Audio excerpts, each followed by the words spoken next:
Ya, halo, assalamualaikum warahmatullahi wabarakatuh. Hari ini kita sudah mendengar ya berita tentang bahwasanya Trump mulai melunak terhadap Cina setelah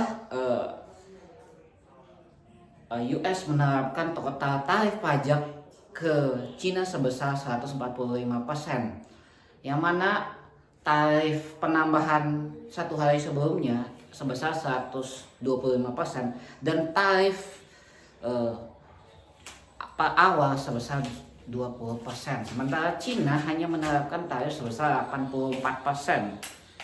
Nah, dengan pernyataan Trump tadi malam saat diwawancara, Trump menunjukkan bahwasanya US mulai kelabakan ya terhadap perang dagang antara US dengan Cina. Karena kenapa? Karena objek sederhananya sangat lucu jika seorang bos, seorang investor juga ingin menjadi seorang karyawan. Jadi media-media Cina mulai membuat video animasi mengenai kondisi jika pabrik Apple misalnya pindah ke US, yang tentunya tidak akan segesit di Cina, karena Cina yang pertama upah pajamnya rendah karena sistem bulanan ya. Yang kedua kegesitannya juga baik. Yang ketiga adalah waktu kerjanya. Gitu. Banyak sekali di sosial media yang bisa kita lihat ya. Di sana disebutkan bahwasanya waktu istirahat di Cina 10 sampai 15 menit. Yang mana mereka bisa kerja sampai 12 jam gitu. Bahkan bisa sampai 16 jam mereka bekerja gitu. Contohnya produk-produk yang membutuhkan ketelitian tinggi dalam hal perakitan komponen chip, microchip dan lain sebagainya. Oleh sebab itu, dengan perang dagang antara US dan Cina dan tindakan Trump yang saya pikir hanya mengetes ombak, dan ternyata lebih banyak impact negatifnya ke US, yang tentunya ini membuat US sadar, dunia sadar bahwasanya dunia memang dikendalikan oleh US dan Cina.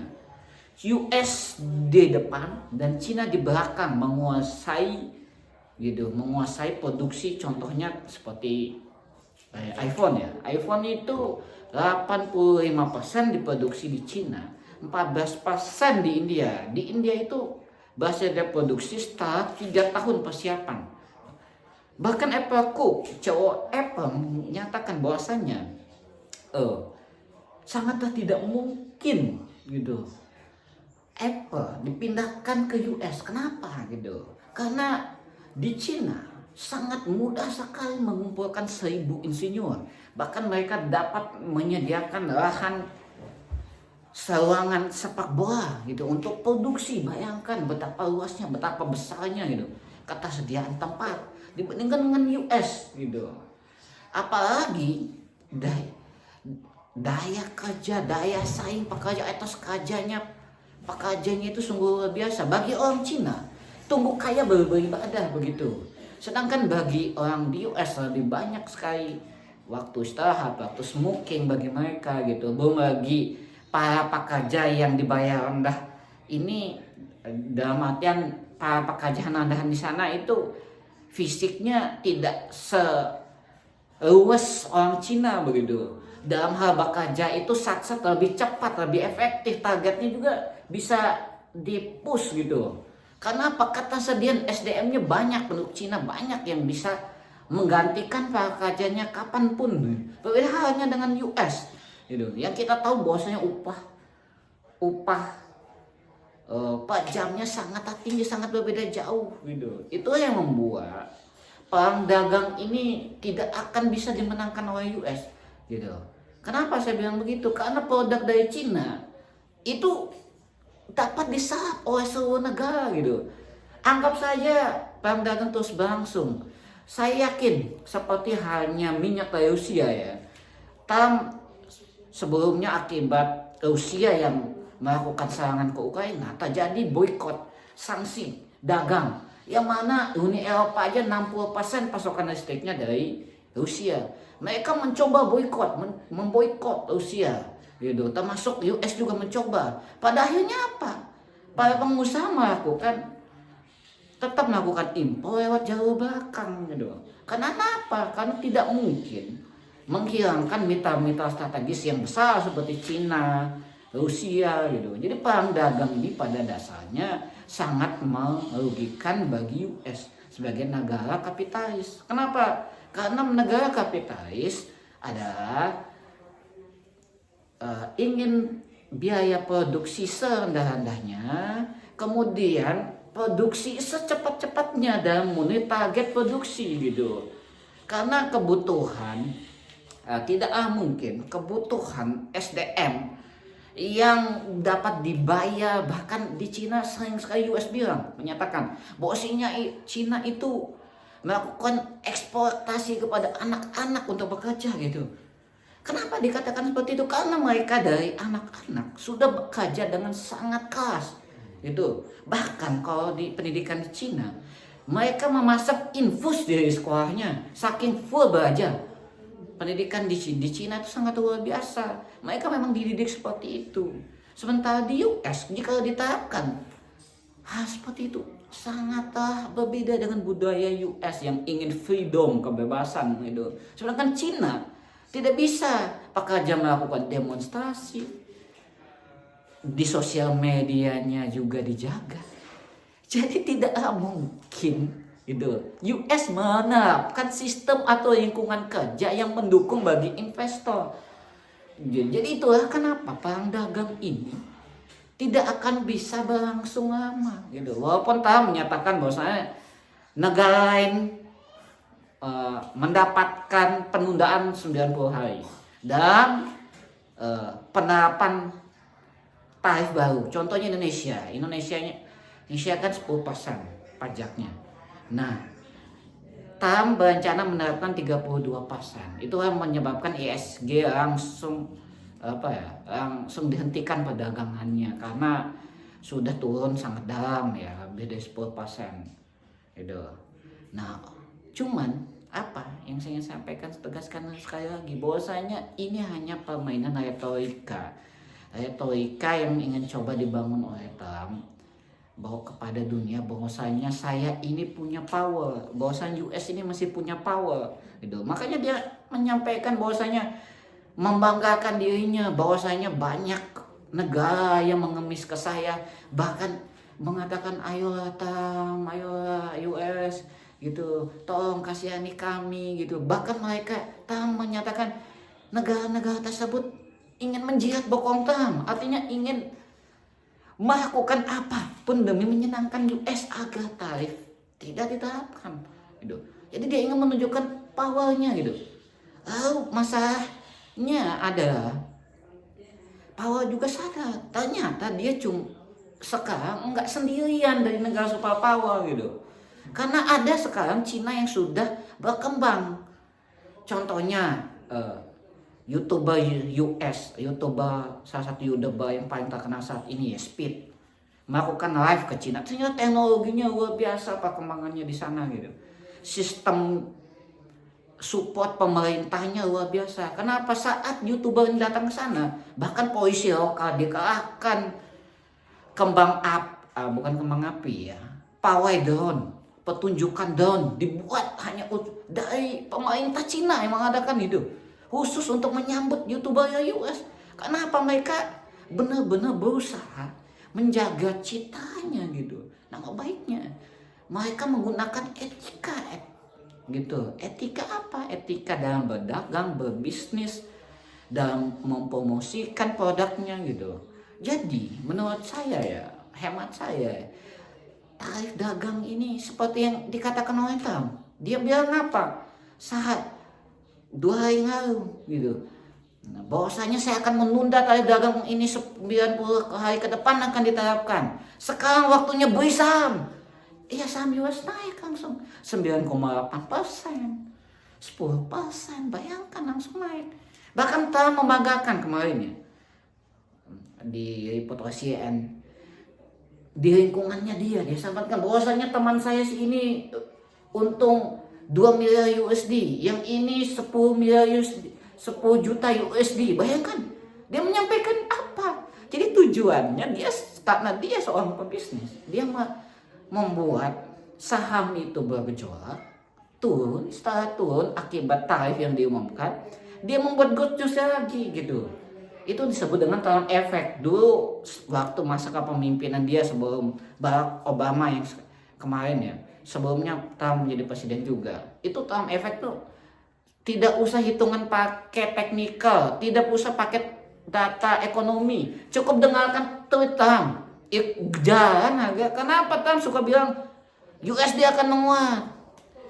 Setelah beberapa jam kemudian Trump mengatakan, wah USD terlalu kuat nih, turun lagi USD. Jadi seperti itulah dia polanya, pikirnya adalah bisnis.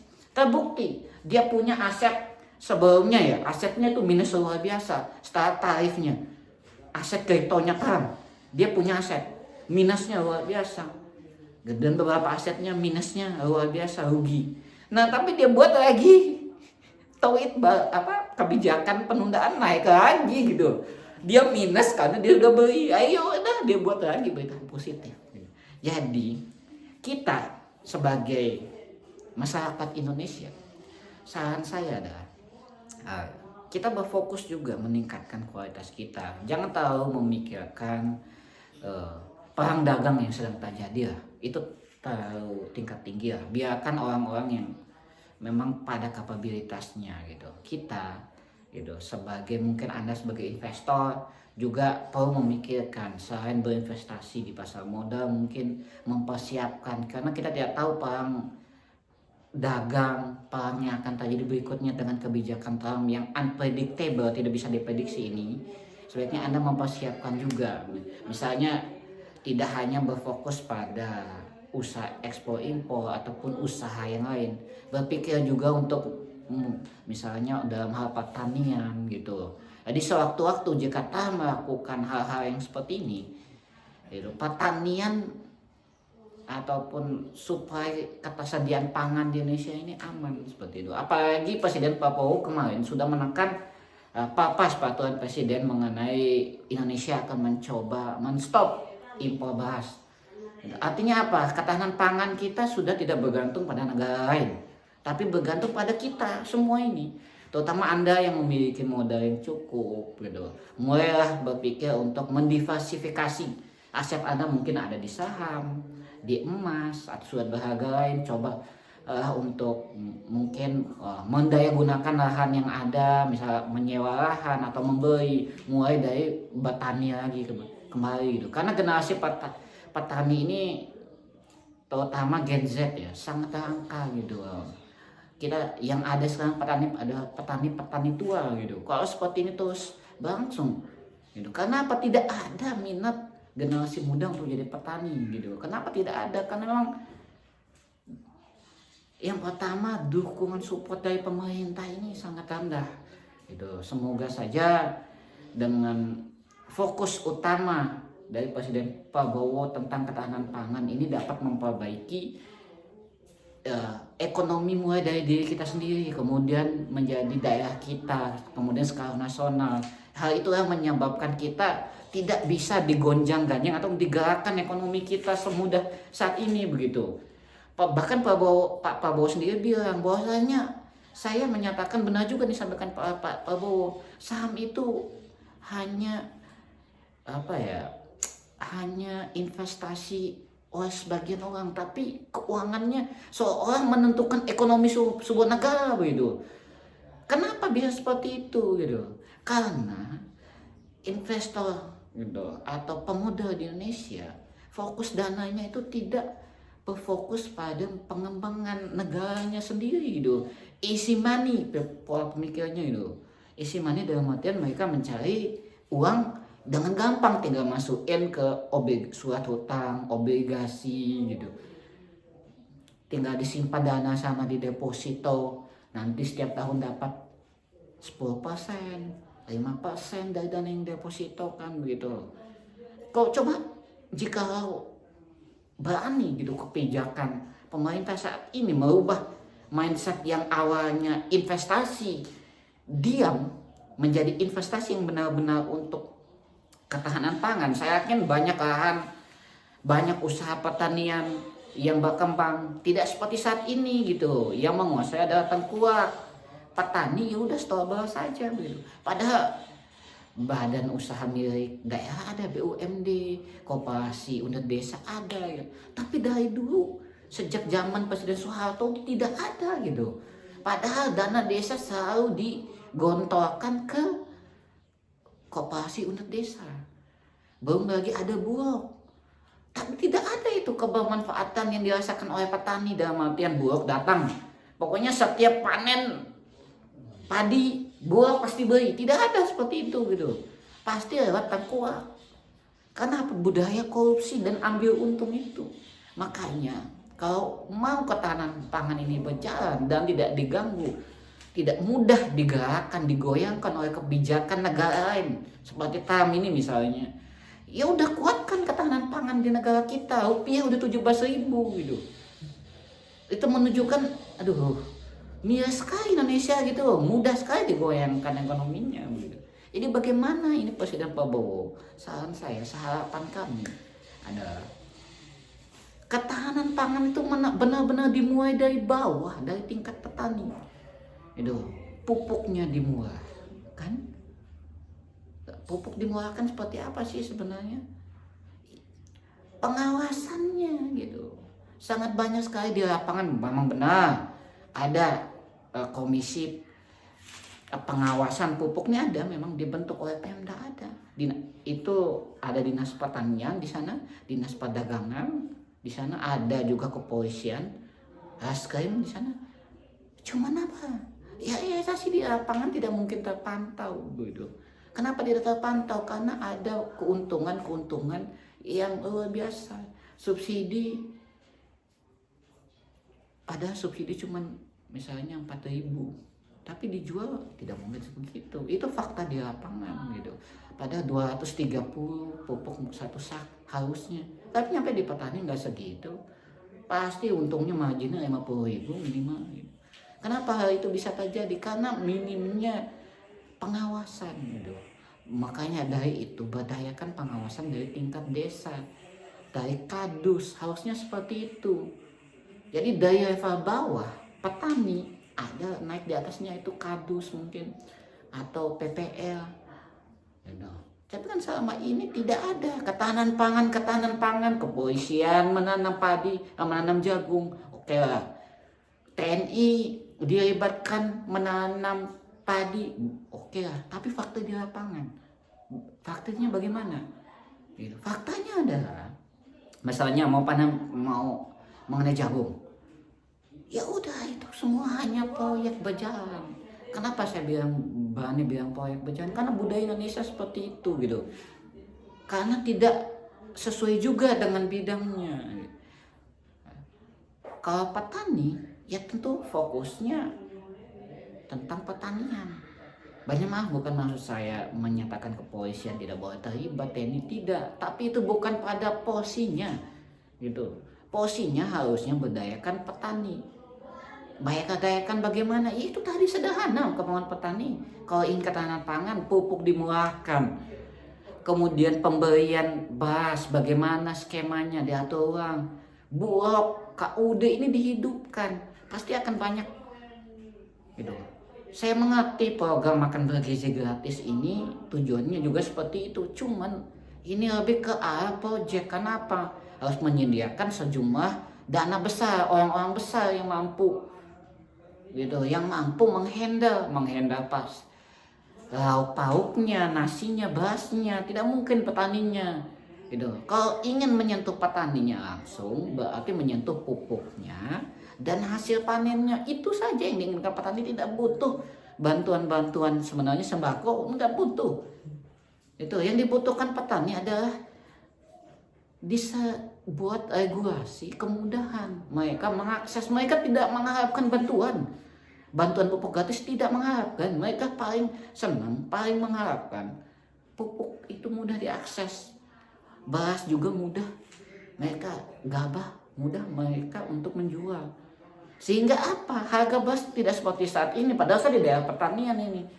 Tapi berapa harga beras? 13.000, 14.000. Padahal luas sekali wilayah saya ini.